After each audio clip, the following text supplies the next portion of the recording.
সমুদ্র সেদিন আমার থেকে অনেকটাই দূরে ছিল, পথের মাপে নয়, মনের শূন্যতায়। অন্ধকার চিরে ছুটে চলা ট্রেনে আমরা সবাই যেন পলাতক।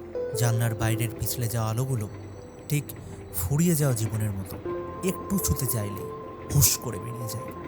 ট্রেনটাও কেমন জীবনের মতো করে থেমে এলো।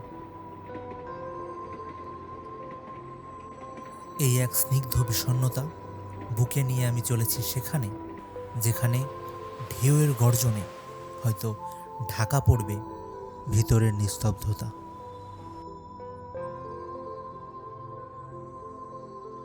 বড্ড ভারী হয়ে যাচ্ছে, তাই না?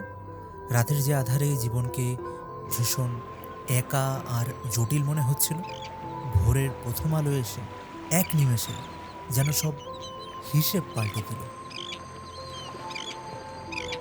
সমুদ্র এখন আর দূরে নেই, একেবারে পায়ের কাছে এসে লুটিয়ে পড়েছে। আসলে মন খারাপের মেঘ যত গাঢ়ই হোক, পরিবার ঠিক সব শান্ত করে দেয়, ভিতরের নিস্তব্ধতাকে আনন্দে রাঙিয়ে তোলে, ঠিক এই সকালের সূর্যের মতো।